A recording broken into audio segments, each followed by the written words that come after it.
nice shirt, man. Fucking Thank you, mate. sick. Dude, you know what? I was going to have them all hung up on coat hangers. I was going through them. Is it a Deftones day? I was looking at so there's a war It's shirt. always a Deftones day. Oh, look, mate, it's beautiful. Mate, whereabouts are you at the moment? Are you in Marrickville? Yeah. I'm at home at the moment. I'm about to go play soccer. Oh, Um, and I had a few things on in the morning. But yeah, this is where we rehearse as well. I'll show you where we're rehearsing. Beep. oh, look out. Marrick.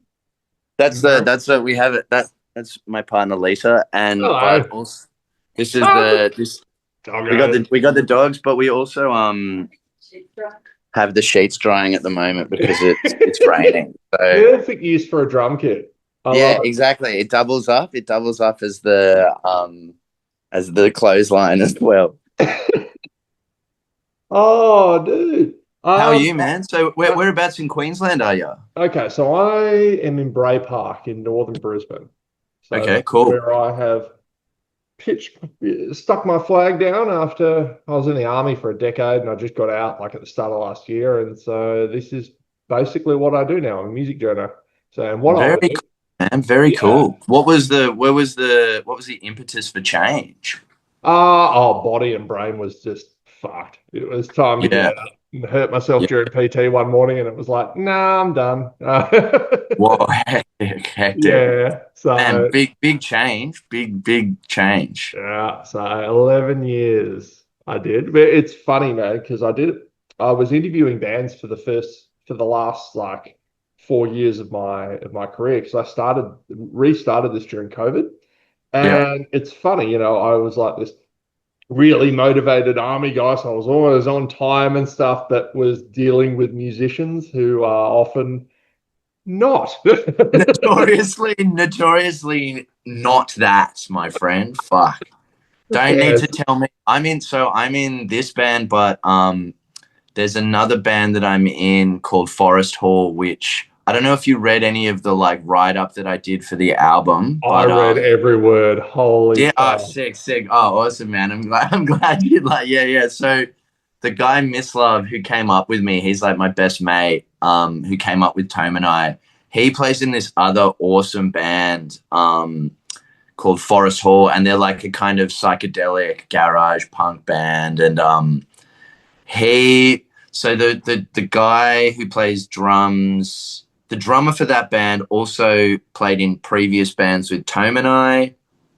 The other guitarist I've played in and with Mislav, and like all like it's just brutal in terms of like dealing with the like lack of professionalism that comes with like especially like the combination of like old friends as well as musicians, because it's like this thing where it's just like you kind of that they take advantage of the fact that they know that you're still going to be best mates with them because you have been for the last 20 years of your fucking life. And like for the most part I've played like music with all of these people for so long that's just like yeah, like they can do like when I joined that band, I was like learning all the songs, and we had a show. We were playing a show, and I was like, we need to rehearse. And they were like, look, I don't know. And I was like, if you want me to fucking play this show, we have to have a rehearsal together.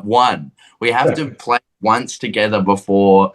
And they were like begrudgingly like, so yeah, man, I know the vibe, I know the deal, and yeah, it can be difficult. I'm glad. Oh yeah, and thanks for adjusting, giving us an hour. It just meant that I had a bit more time to get ready. Yeah, of course. Yeah. Mate, the firstly, the I was going to ask about the creation of the album, but man, I didn't have to because I went onto your Bandcamp and read the single funniest album bio I've ever read. Like, I love how every single part of it is just like, so we're feeling bad, so we did a bunch of drugs, and it seemed to go. Yeah. It was like, and so the what like I also read back and like I was just like, oh, is this like? a bit red hot, or, and I was like, I mean, not, it didn't, it at the end of the day, it's like, you know, that's the reality of what is happening when we were playing. And like, I don't, we've all had like kind of, you know, there's been moments where like I don't drink anymore, you know, Yeah, so me neither. Yeah. so the rampant alcoholism that like was probably fueling, but you know, I'm also like keenly aware that like had we not been drinking at that moment in time, that like maybe it wouldn't have been awesome. Maybe we wouldn't have got it done. Like it could have been a situation where like, yeah, if alcohol and like amphetamines weren't like available to us, like maybe it wouldn't have worked out. So like you can't, it's a balance, you know, you can't have it, you can't have it I both love ways. you just gave me the quote for the interview. It was like, if alcohol and amphetamines weren't available, maybe this Yes. I mean, maybe not. It could have been a situation where it's just like I genuinely like that at that point. So like I read back that on that little blurb, and it was actually, you know, I think I kind of play it down how fucking shit, like, because you know, when we got into the room, like the way that Tome and I play and the way that like this band had been rehearsing was like very much like, you know, we get in, we do it, we like vibe off one another, and it's like a very, there's like kind of, because we're a two piece at that stage, so Mhm. like it's kind of like this like very strong bond between Tome and I, in terms of like Tome's not just a great drummer as well. Like he sings a lot on this record, that all three of us are singing, but like I'm probably singing the most, but Tome does those kind of high pitched pterodactyl kind of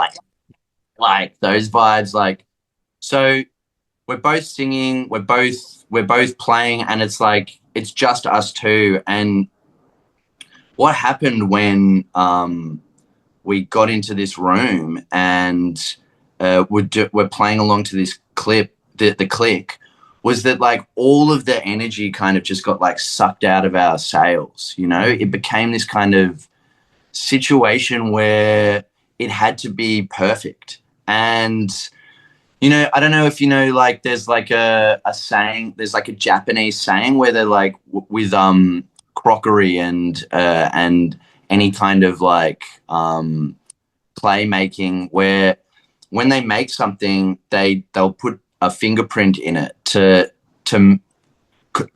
deliberately cause an imperfection, because it's like a slight towards God if you try and create something perfect, you know. Interesting.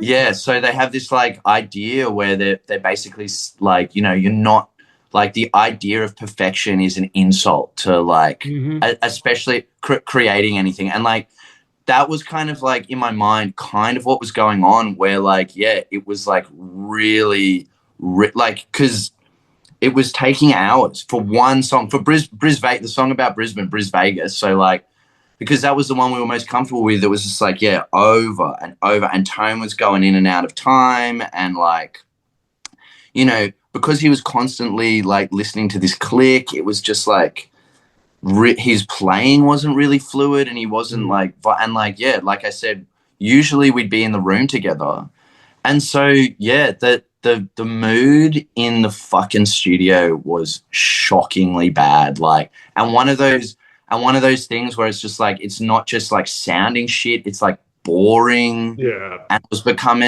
becoming like a job, and like we weren't like, nobody was like having fun, and like, you know, you know when you're just in those like rooms, and like you get along with everyone and you're friends with everyone, and like the work that you're supposed to be doing is like something you enjoy, but it was just like, man, this is becoming a fucking chore, like really Yeah.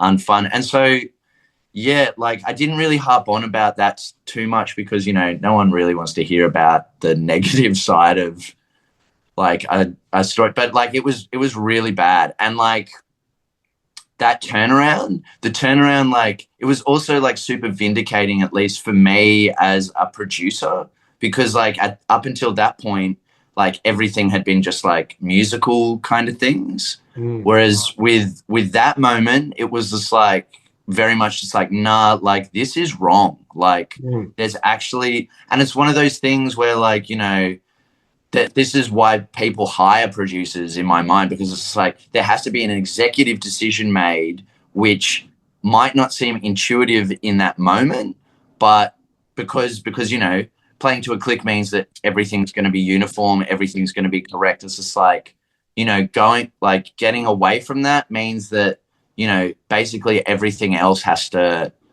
and it did. It was one of those things where it's just like going with that like feeling, you know, a kind of mutual trust that we all had, probably from like, you know, long-term friendships where it's like, you know, I wasn't just some cunt that was just like, no, we're doing it this way. It's like it was much more like, trust me, we'll all have a better time if we all get drunk and play in a room together. Like we're a band, you know, we're a fucking where and that's, yeah, I was trying to get that. I'm glad that it kind of came across that when I put that up with the bio, because yeah, it was a grim moment that like, yeah, definitely got turned around for the better and came up with and made it more interesting story wise. Yeah. The title, It's a Band, Not a Banh Mi. Yeah. Firstly, A plus title. Secondly, can you help me Thanks. explain? Can you help me understand Australian tradies' recent obsession with the banh mi? I swear, in I, the last year or so, like it's all I hear about. Oh, get a banh mi, mate. It's fantastic. I'm like, yeah. The bar really? mate. So like, so the reason, so the again, so a common thread that you'll notice is Tome's a bit of a negative dude. He's like, he's one of those guys. He's like super punk rock. He's super like fuck the world like type situation, and like, and so he's not from Marrickville. He's not living in Marrickville. We were rehearsing in Marrickville when like we came up with this name like years ago, Mm. and he was like, no, like if we're gonna be, if we, I want to be like a hip hop group. If we're gonna be called Marrick Villains, and I was like, we can do that. And he's like, no, we're not a hip hop group. We're a punk band. Like, and then he was like, he was complaining about it to someone, and he was like, it's a fucking band. It's not a bar me, dude. It's a band. It's not a bar me. And I thought like that was like the funniest thing. And I was like, well, now that's also what we're gonna call the record, dude. And he's like he was just raging, just like being like, ah, like every time, and like just perpetually cracking jokes at like Tome's expense is like something that has been like funny to me for such a long time. And so yeah, and I think like with I feel like at least we're in Marrickville, like barmaids are like the fucking you know, they're a staple.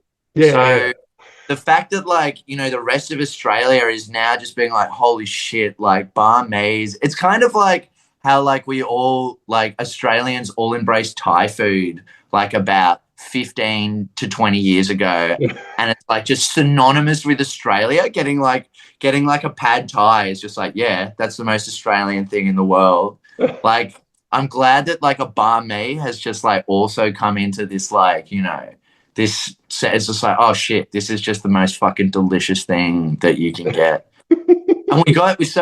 And so after we recorded in Brisbane, we wandered around and we got, so I'll send you a photo. We've got like a really good photo of Tome and I outside this bar me joint that we were almost going to make the record. We were going to make it like a record cover, but we're thinking maybe if we do, when we like organize a tour later in the year, we'll use that as we'll Do use it, that mate. as a thing. Yeah, yeah, yeah.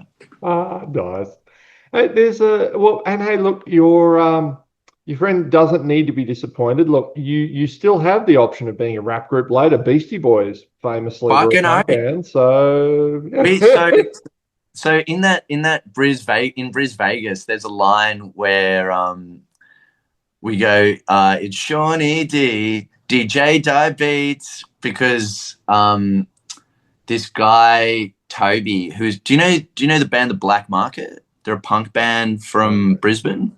not yet. So in the first tour I ever did was with this previous band called Kappa Capo that Tone was the leader of. So that's how we became friends, Hmm. from that band. and we went up to Brisbane and stayed at Toby's place. And so they were all smoking heaps of meth at the time. They were like massively on the shabs. And I was like a few years younger than them. So I was like sitting in this car while everyone was like smoking meth and I was just like, nah, this is like not a vibe. Like, I'm not into this at all. And like, you know, like no judgment. I wasn't going to give them shit, but I was like, nah, this isn't my thing. So like on the way up, while they were all just like high, I was writing this rap called the Koala. Like it was about like a koala who was like just taken out. It had like lines like you haven't really tripped. You haven't really lived until you've tripped from the motherfucking top of a eucalypt. Like, you know, it's tough in my hood when I'm trying to chill, seeing brothers and sisters ending up as roadkill. like lines like that. So we were like, I was writing this like, rap. Yeah, exactly. I was writing this rap, and then like my mate Felix, who is all like, he kind of like saw that, and we all started writing these raps, and we got up to Brisbane, and Toby, like, this was in like 2009, I think 2010. Toby had like just gotten all this like recording gear, so we ended up making like, and he made this like beat. I'll send you that as well. I'll send you the koala rap. It's actually fresh as fuck, and like that became super popular as well with Kappa Capo. Like we recorded that, and that's DJ Diabetes, because Toby had diabetes. So he'd go into like, you know, whatever the shock is, like he was like super overweight, and so like he had diabetes, so like we called him DJ Diabetes, and we made like this rap song. So like there's origins in which like a burgeoning rap career could come about, just like the Beastie Boys. Like we'll all convert to Judaism, and then we'll fucking become like a hip hop group, and that's where the money's at. Yeah, that's what we'll do. Yeah, I've got your handle for you too. You ready? Yeah, ready. MC Drop Bear. Yeah, that's it, dude. That's it. You're welcome. We'll come up with, we had like, fuck, I can't remember if we had like, I'll send you the song so you can have a listen, man. You'll dig it. It's good. Mate, I'm a bit confused. There is a discrepancy in the track listing of the album. There is an album. There is a song with two different song titles. Is the song called Punching Hillbillies Gives Me Hoedown Syndrome, or is it called Punching Hillbillies Gives Me Down or something? I don't know. There is a... So what is the proper title of the Hillbillies song? So the... in Sydney, I don't know if we just say punching billies. Yeah. So my mate would say, I'm going to punch some hillbillies when we'd be like smoking cones. And he got like this specific like strain of like really real during COVID was when I wrote that I can riff. tell where this is going. Yeah. And so punched his cone, and like that riff, you know how it's like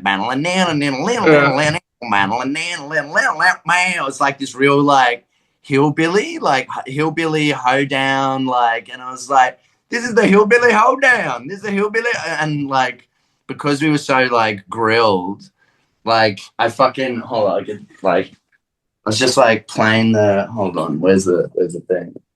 All right, this is a first for an interview, by the way. This is got the fucking thing going here.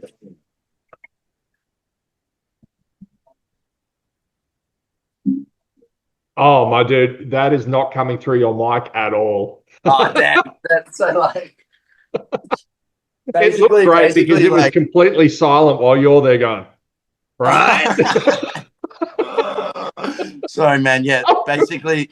So that's literally just come about because, we fucking, like, we smoked these cones. everything. Like, I'm just sounding like the biggest Darrow now that I now that I like say all this shit out loud. It just comes. I feel like a massive Darrow just being like, yeah.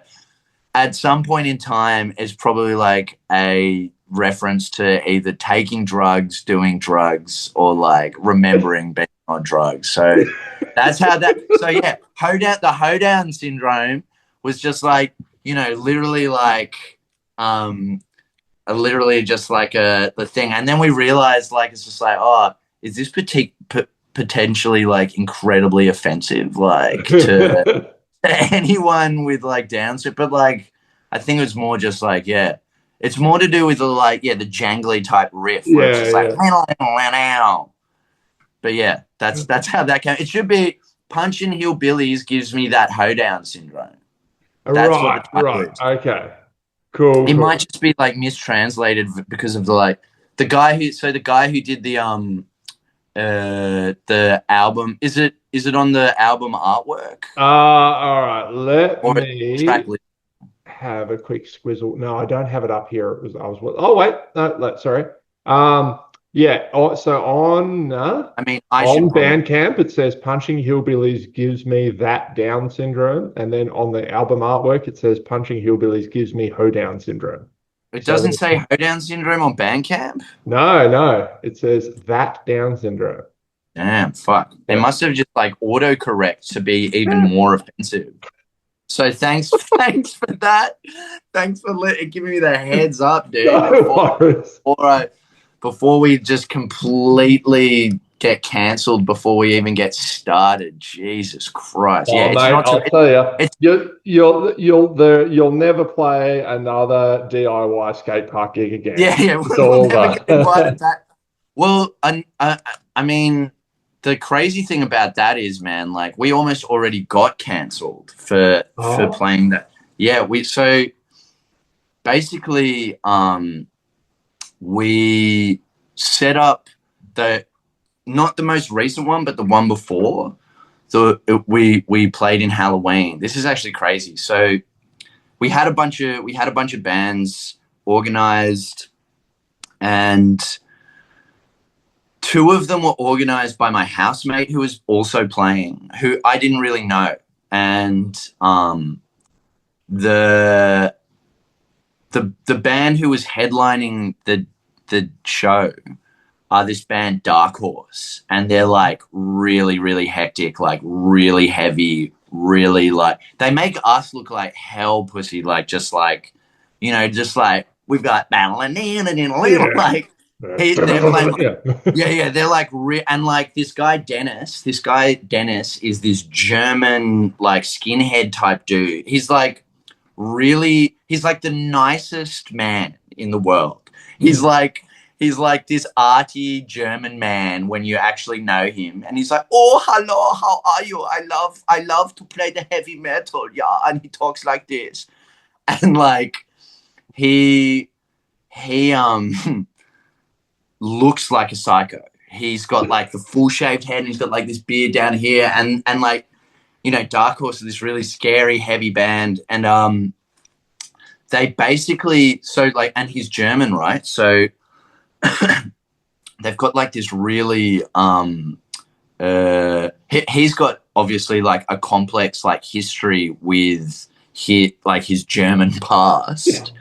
And during October 7th, he posted a thing on the Dark Horse Instagram, and just being like, fuck like Hamas, they're not like support, like it was pretty especially at the time pretty standard. But he Yeah. got in yeah, he got into this argument with this person, and I like the argument that he got into with this person, I think was like, pretty, it wasn't like name calling or anything. It wasn't like, it didn't get into this like I don't think he realized like how serious the conversation was Mhm. in terms of like a wider audience, because it was like this uh, person, like it was a private conversation with this person.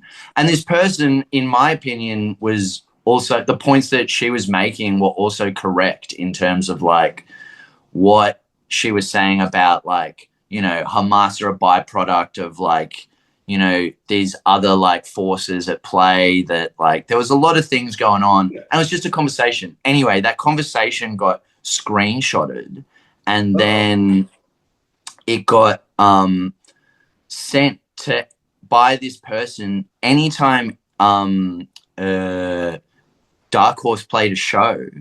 They'd say like, these guys are secretly Zionist supporters, like all of these like really hectic like accusations where, you know, because they were also following like these different like Israeli media outlets as well, like Dennis specifically, he got like accused of being like, you know, supporting of like genocide, like all these things. And so like this all came back onto us, where we started getting called Zionists, and of which we are like completely not. Of like, we're all very like pro-Palestine or whatever, and like we started like getting like accused. Like people were like, "Fuck these guys, fuck this band, and we were like, "Whoa, like I don't know what like you've heard, like, but like we're not." And we're pro-Palestine, we're anti like imperialism, we're anti like what's going on in Gaza, like this is like all that. And they were like, nah, fuck this, like and it turned into this huge thing where like we were like freaking out, because we were like, on the one hand, so I called up Dennis and I was like, dude, are you like pro like Israeli, like the IDF or something? He's like, no, dude, like this has been taken out of context. Like it was a crazy like moment where like basically like nobody wanted to listen to what anyone was like trying to say. Everyone was like, and because all of this shit's online, you know, all of it's online. And like, you know, when you accuse somebody of something and you say somebody is something, it's really hard to then back out of that position, because you've already made up your mind about like what they are and like how they think and like what that, like it was like there's a photo of me with Ghassan Haj like walking across the like Harbour Bridge with a like Palestinian flag, and like I remember these people being like, you're a fucking Zionist, like you're a fucking piece of shit, and like all this, and I was like, this is why people don't want to have a conversation with like, you know, because dude, we ran a photo of so Last Good Things. Refused, the band Refused played their last ever shows outside of Sweden. I was on the barrier for it. It was fucking mint. And we ran a photo of the singer of Refused, who happened to have a Palestinian flag over a speaker behind him. Yeah. Holy absolute fuck! It's like the Manchurian Candidate. You just put up people to see that flag, and automatically like they can't like just whether it's bots or real people with no impulse control, it's probably both. Why have I got my hand? I just realized I've got my hand. For some reason I have a hand up emoji on my screen. I have no idea what I've done. Yeah, no, it's all good. Well, the crazy thing is, like, after we spoke, so I spoke to Dennis, and he was like, obviously, I'm not pro like the Israeli invasion of Gaza. Like, I don't like think that what's happening is okay, and like all this stuff, and like, you know, I was like, oh yeah, sorry, man. Like, that's just what, and like, you know, they made a statement being like, we support the people of Palestine. We recognize like their like what they put out like a really like succinct, beautiful statement about like solidarity and unity, and like recognizing like, you know, how people get manipulated in different like ways to, you know, it was a crazy thing where like, you know, I was speaking to my like, you know, my Arab mates and my Palestinian mates, who they were like, fuck, we're like, they were like, this thing happens to us as well. You know, people think that like what they're doing, and it turned out that like a lot of these people who were like trying to cancel Dark Horse were like, you know, really young, really like kind of, you know, passionate people who Mm. who you know want to do the right thing. Like that's what we kind of like, you know, at the core, these people are, I think, trying to like, you know, they see something that's fucked up that's happening, and they want to do something about stopping that, and unintentionally have basically attacked a person who agrees with them, Yeah, you know. it happens all the And it happens a lot. It happens a lot, especially because, like, you know, these people are like habitually online, and so instead of like coming to a fucking, you know, a punk rock skate park show where everybody can like come together around music and have a conversation about what it is they're feeling, and, you know, like actually like understand where someone else is coming from or why, you know, some like a 45-year-old German man is going to have a very, very different perspective. You yeah. know, he's been through, you know, he's literally alive when Germany has been split in half by Soviets, Yeah. and his country is split in half by like Western and Soviet powers because of the 6 million Jews that they fucking gassed. You Mm. know, there's like a whole history there that some fucking dickhead in like Wollongong doesn't understand, and isn't able to like put those like, you know, those contexts, put that into like their perspective is, I think, you know, whether or not they wanted, you know, I a part of me is like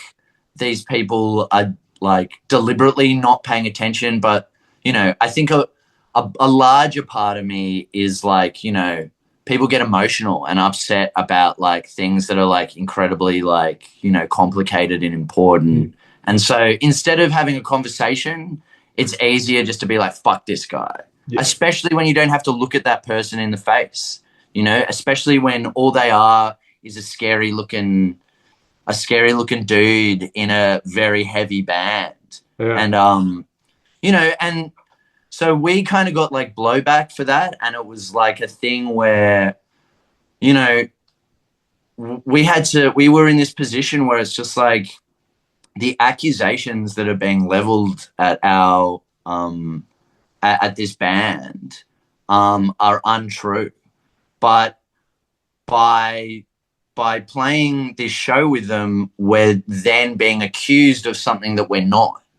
So we're in this weird position where it's just like either we capitulate to, you know, make peace with these people who we agree with their ideology, but we disagree with what they're saying and who they're saying about. And it Mm. feels like, you know, actually kind of worse because that's like a kind of like kangaroo court where it's just like, well, what it is that you believe is actually unimportant because we've already decided what you are, Yeah.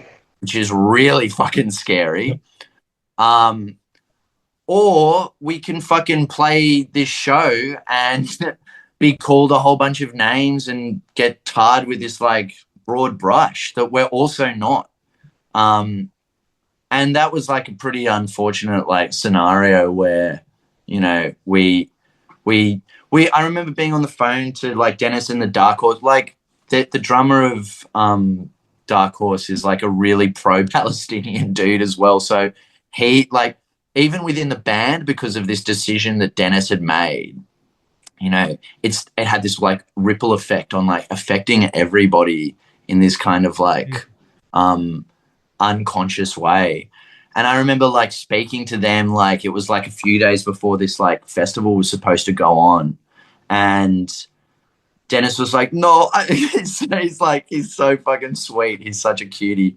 He's like, oh, I'm so sorry. I've ruined everything. I'm going to pull out. We're not going to play. It's too much trouble. And I was like, dude, you can't like, look, you don't have to do that. Like, people will understand that you're not like pro bombing children in Gaza. Like, you just like, if you just are able to, this is like a good opportunity for you to explain that. Like, and it turned, and so like I sent him this thing. There's this jazz trumpeter who he has this really beautiful speech where he's talking about what it means to be a musician and like the struggles and like all these like aspects. I'll send these. I've got to send you all these things. I'll send you all these things where like I send him this thing and he was like, okay, we'll fucking do it. And they played like, and so they headlined and it was like, it was like cathartic. Like the whole like fortnight, it had been building up to this thing. And so by the time that like they hit the stage, people were like, it had been like it was been like such a great day. Everyone had a great time. No, there was no bullshit. Everybody was like all love, all unity. It was all welcoming of like everyone. Like, and we had this like, and we had a party at my house just across the road from the skate park after. So like, it turned out to this like being this like really beautiful thing, and it was almost really bad. It was almost like, it would have been this thing where it's just like, we would have compromised in like so many different ways where it's not just like, it would have been about like, basically like, I'm glad that we stuck with our guns, and I'm glad that we like, we supported our friends who like obviously aren't like they were labeled all of these things, which they're not. And it was a really like nice moment of like coming together of like, people being friends. Oh, that's beautiful, man. Yeah, it was beautiful. It was beautiful. Nice. Mate, we are about to get kicked off Zoom. We have been Oh, shouting true. up Do you a want to? storm. Do you So, want to? Do you want to call it, or do you want to keep oh going and yeah, call yeah, back? no, we'll pin it now because no, honestly, man, that's fucking great. Thank you so much for your time today, man. Oh, dude, my I'm not pleasure. gonna lie. When interviewing preparing for an interview with a punk band called MarrickVillains, I didn't expect to be doing geopolitics for the last 10 Yeah. minutes, and it's totally true. Well, It's that's what I um, mean. I study political economy and ah, psychology. there you go. So a lot of these things, they're at the forefront of our minds, and we're all political in terms of like pretty politically active. So Yeah, yeah, nice. these are all like things that we think of. So I'm glad that we could have a good conversation, man. It was so nice Yeah, to man. meet you.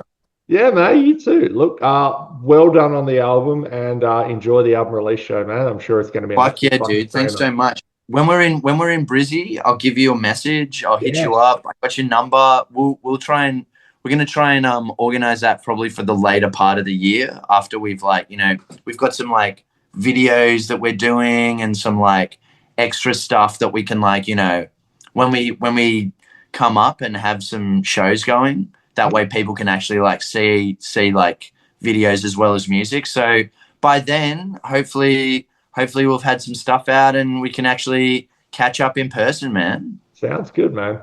All right, Fuck man. yeah. Hopefully see you soon. Be good to Dude, yourself, mate. lovely to meet you, man. See you later.